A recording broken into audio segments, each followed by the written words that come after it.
Hi. Hello guys, if you're brand new to my channel, my name is Nikki and this is my book nook. Y'all, today is a very sad day here at the book nook. It is so very rare that I give like genuinely negative reviews on this channel because in all honesty, like I'm at a point, I'm very picky with what I read. Like, I know what I like, I know what I'm into.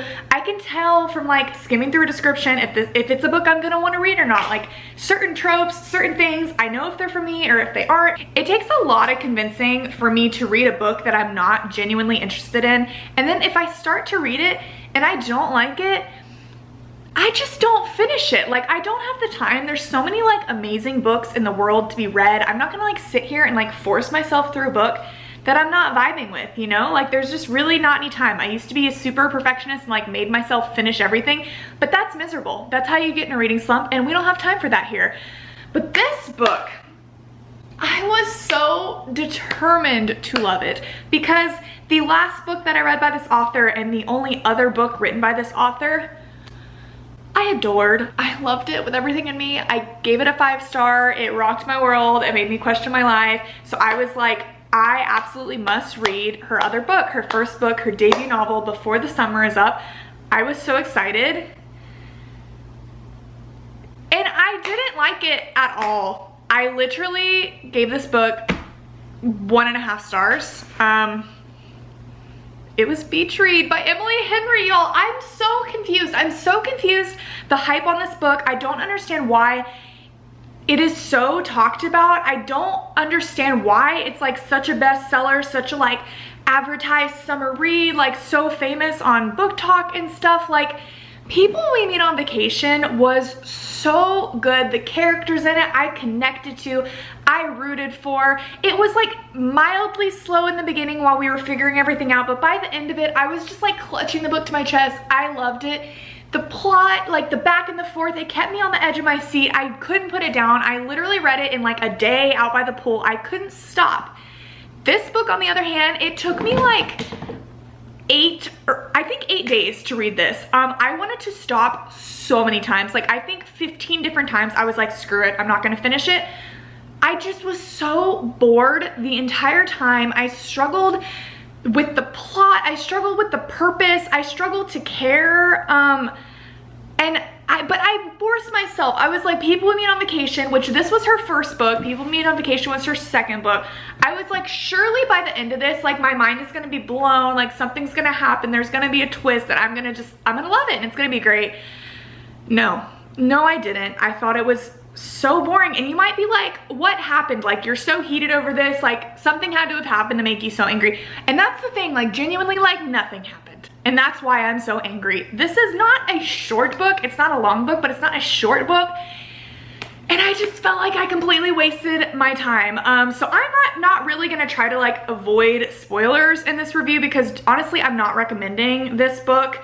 So I don't really care to keep spoilers. If you think you still want to read it, I'll try at the beginning to like, no, you know what? No, I'm not even gonna try. I don't even care. I need to vent. I'm here to give my thoughts. So yeah, beware. So the thing about this book is the way that it's advertised, the way that people talk about it is basically this girl that is a writer has writer's block and she goes to stay at this lake house, and lo and behold, her next door neighbor is her arch nemesis from college who is also a writer, and they hated each other, and he's next door and he also has writer's block, and she is a romance writer and he is a literary fiction writer, like kind of like Stephen King-esque sort of books, kind of horror, kind of dystopian future sort of things. So he also has a writer's block and they like hated each other, but now they're next door neighbors, and so because they both have writer's block, they're like, let's work together and we're gonna switch genres and challenge ourselves, and in order to help each other like write the opposite genre, we're gonna every weekend go on like little excursions together. Like, the girl is gonna take the guy on like romantic-y type of excursions for his like dates to help him with his writing, and then he's gonna take her to do things that he would normally do for his research. And that's like all the book is kind of advertised as. People make it seem like it's like an enemies to lovers, and like it's super cute and good and tense and angsty, and like it seems like it's very like literally the entire premise of this book looks like, oh, summer vibes, beach read. I genuinely do not understand the title or the cover of this book. Like, it doesn't make any type of sense. The book, I'm just gonna straight up tell you, I mean, it literally is revealed in the first like 5 pages of the book. This book, it takes place at a lake house. It's not a beachy sort of feel. It's not a summery sort of feel at all. The girl in this book, her name is January. The book starts out and she is like, had just been to her father's funeral. He just passed away, and basically her father's mistress shows up at the funeral. It turns out her father's been cheating on her mother for like a very long time. She had no idea, her mother did know, but the mistress shows up and gives her a key to this lake house, and basically she's just kind of like upset her father has died, but now she's like super broke because she hasn't written a book in a while, so she's gonna like go to this beach house basically with the intention of like this lake house. I keep saying beach house because beach read. No, it's a freaking lake house. She's gonna go to the lake house and try to write a book. At the same time, she's like trying to sell the house so that she can like scrape together some money. I don't feel like the writer's block premises was like as prominent in the book as it was made in the description. It was more just like, oh, I got the key to this house, so I'm gonna go be there. It also, it was so dumb. Like, I'm being a hater, but whatever. She like shows up to this house, right? And she immediately, internal monologue, starts thinking about this guy that she went to college with, Augustus Everett. And keep in mind, she hasn't seen this guy in like 5 to 6 years. She's like 30 years old now. So like, why is she just thinking about him? They both are writers now. And like, yes, he's been on the New York Times bestseller list, but it's like, if you haven't seen this guy in so many years, like, why is he just like in your mind, right? And then she has this next door neighbor, and they have multiple interactions where she can't see his face and he's rude to her right off the bat. And it's like, oh, she calls him the grump. And then all together, like, she ends up going to the local bookstore and she ends up seeing his books on the shelf, and then the owner of the bookstore is like, oh, we have another writer in town, and everything gets put 2 and 2 together, and she's like, wait, what? And at the same time, the grump comes walking through the door of the bookstore, and oh my god, the grump, the neighbor that I've had multiple interactions with where his shadow's just perfectly covering his face, and I had no idea it was my college freaking rival, whatever. He's not even a rival. It's literally described that they like never talked in college, and like he like critiqued a few of her books in class, but literally otherwise they had like no conversations. They like made out once at a frat party, I guess, but like they literally weren't friends, didn't ever talk. So the whole like enemies aspect of this book, it's just like it's simply not there. Like, they didn't know each other. It's just they were like competitive because they were writers. That's pretty much all it was. And she like always thought he was hot, but he was kind of like, I guess, arrogant because he was a good writer. Like, there wasn't really much else to it than that. But so yeah, they end up like meeting each other, and then they like pretend for like multiple days that they don't know who each other is, which is like dumb. We're 30 years old. Like, why don't you just be like, oh, hey, Gus, nice to see you. Okay.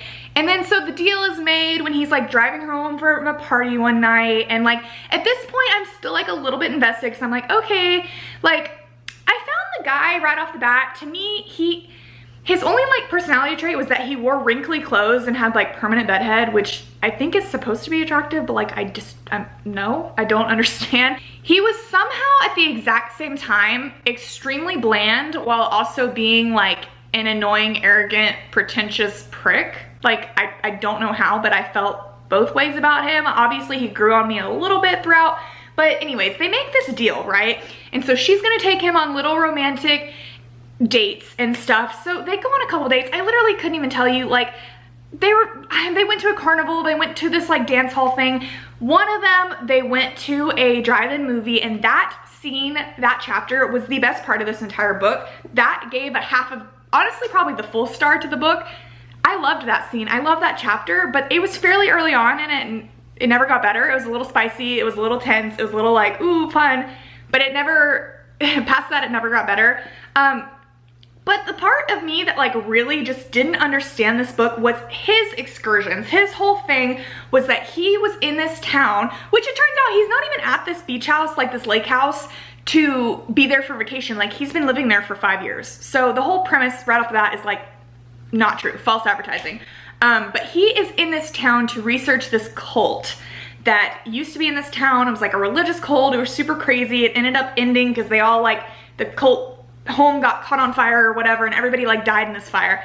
So much of this book is spent them like interviewing people that were in this cult, visiting sites, researching the cult, going to the place where things happened and seeing all the stuff burnt down and blah, blah, blah, blah, blah.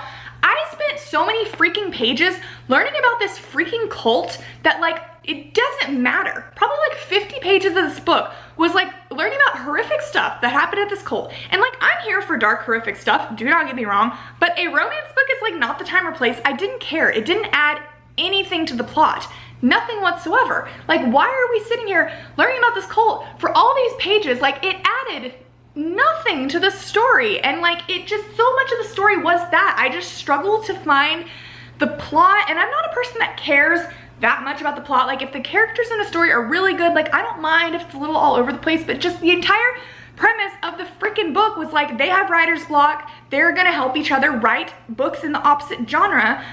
But we like never even really, yes, they go on the little dates and crap, but like, you don't really get to look into what they're writing, like a little bit into what she's writing. We learn like literally nothing about what he writes. The very end of the book, we get like the smallest snippet. I just don't understand what the point of this book was. And like, of course, like, I didn't really mention this, but like, of course Gus, because like she writes romance and he's kind of like not about the romance, he's kind of pessimistic, she's very much a hopeless romantic. So of course we find out the reason he's pessimistic was because he had his heart broken and blah, blah, blah, blah, blah. Like, I'm rambling, but I just felt like there was no spice, there was no flavor to this book. There was no enemies to lovers aspect. It was more just like acquaintances to, we're now hooking up and oh, we like each other. Oh, now we're in love. Like, it just, meh, it did nothing. I was so bored. The side characters, literally the most interesting person, the most interesting relationship in this entire book was January's best friend. Her name was Shady, don't know how you say it.